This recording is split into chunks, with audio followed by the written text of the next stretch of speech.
It is a massive weekend for the community game coming up. Clubs and schools across the country are kicking off. Steve Lancaster from New Zealand Rugby, he is the head of community rugby. Well, we've brought in our jerseys. This is me as a kid. Well, not this big. I wasn't this big, but this is collegiate down in Invercargill.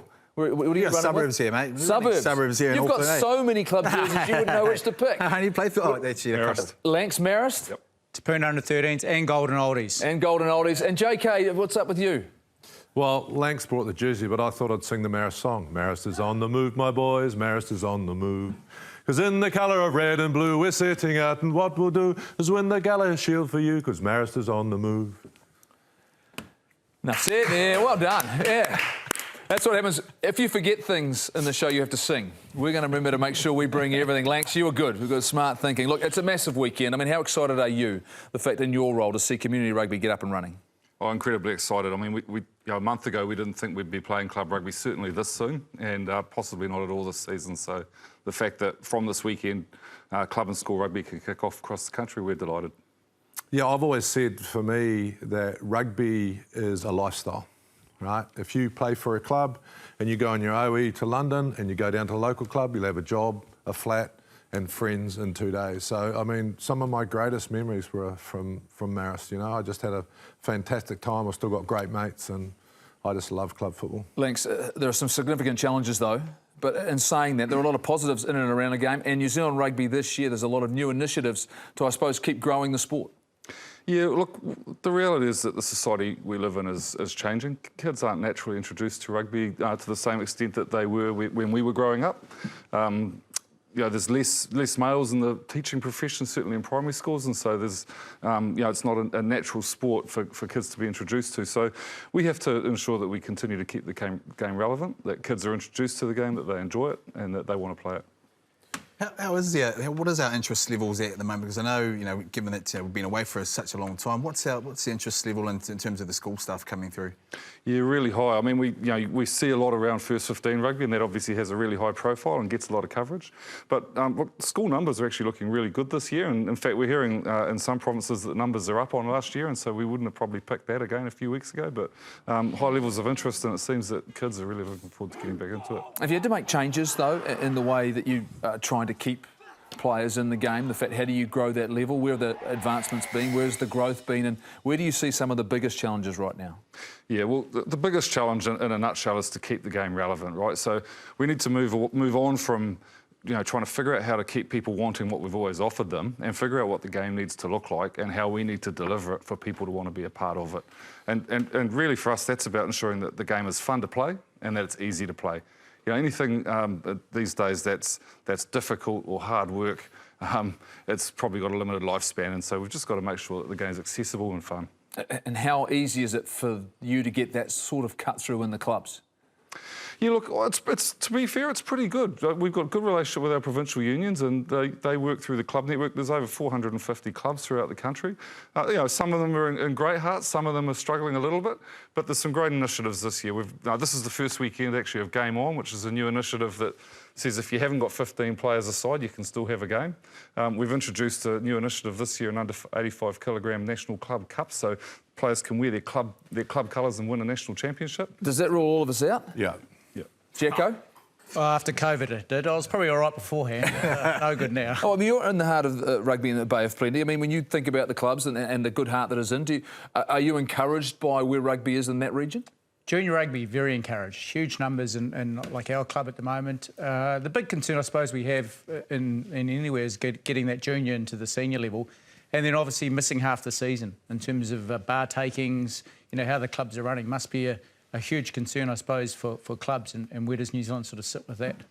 Yeah, well, I'd just like to jump in there, actually. You probably can't answer this, but what I think's ruined or made it more difficult for club rugby is the academies at the provincial level. I think that you still should have to go through your club to be selected higher. What happens to a lot of kids at the end of first 15, there's only 30 spots in the academy for your local union, and there's 100 kids that want to play, and they can't see a pathway, whereas the late developer now is staying out of the game. It still should be a pathway to the top where the guy sitting next to you is a lawyer. You might have aspirations to be a professional, then like in my change room, lawyer, you know, truck driver, and you can still have the professional, but club rugby still should be a pathway, I believe, to the top. Yeah. And that's what we need to take away, the academies. And at schools. I don't believe in them in schools either. Yeah, and there's no doubt, we've talked about the amateur game a lot, Lancaster, the fact that where they're going to head in the future. If you're looking at your vision for the fact that what's important over the next, not just this season, but going forward, what would you say to the clubs, the parents, the coaches out there, I suppose, to get what JK is talking about, where the club environment is really, really important to everybody? Yeah. So I think JK's point's a really good one. The pathway to elite rugby is really vexing. But to Jacko's point, the junior numbers are actually the heart of club rugby now. We've over 80,000 junior registered players last year, and we're tracking pretty well to be at a similar level this year. The key thing is that make sure that your club is a place that families want to be, that it's the hub of a community. As I said before, we've got hundreds of clubs throughout New Zealand. They are the lifeblood of our communities, and we need to just ensure, as the custodians of our clubs, of our game, that our clubs continue to be places that people want to walk through the front doors of and spend time in. You have to innovate, though, and have you introduced, you've talked about the under-85s, but for the 8, 9, 10, 11, 12, 13-year-olds, the fact that players that are new to rugby, they don't necessarily have to go straight into the contact sport, do they? No, that's right. So one of the big changes we've made this year is that we've we've extended Ripper Rugby, which is the non-contact rugby, a couple of years further through the grades, and we've got Rip Rugby now, which can continue right through to senior level. So as a kid, one of the points where we saw that we had a drop-off in player numbers was the point where kids had to start tackling. And not every kid wants to. And even if they do want to, they might want to at different stages. I missed that. I missed that one. Did you miss that one as well, JK? Yeah, but that's one of the hard points of the game. And in terms of player safety and education, are those programs specifically important to New Zealand Rugby, and how do you deliver those as well? Yeah. So in addition to having the non-contact option, we've invested significantly in player safety, player welfare. ACC are a massive investor in our Going Through the Rugby Smart program. A couple of years ago, we introduced the Blue Card initiative around concussion and head safety. So a lot of work and a lot of investment goes into ensuring technically that players are sound and looked after. Can you give us an insight about what Game On is? I mean, how many players do you actually need? If you don't have 15, is it 3, 7 aside? I mean, how many? Yeah, so if you've got 10, you can have a game. Okay, if you haven't got 10, you should probably have a game of sevens. But look, as long as you've got 10 players, then the two coaches or captains will come together before the game, whatever the number is, agree the numbers, agree the duration of the game, how many players in a line-out, will you have rolling subs? The key thing is get the game to happen. Isn't that the purpose, the fact that in the end you talk about how many professionals are there in this country? 0.005% of our players. Isn't it pure and simply that 99.95%, they're the ones that we should really be focused on and spending a lot of our investment in? Yeah, absolutely. I mean, 160,000 players last year. Very few of those players will ever play the game at a professional level. We need to ensure we're looking after that 159,000 odd players who are playing it just for enjoyment. These have been challenging times. I'll just ask you this lastly. A lot of people had to make a lot of sacrifices. There's been, a lot of people who have had to maybe move away from the game because the opportunities aren't there. What do you need from people, the volunteers? What do you need from them to, I suppose, just at the moment, encourage and keep this game going as we do recover in this country? Get down to the club, give what you can. If you can give some time, great. If you can't, just get out and support your club.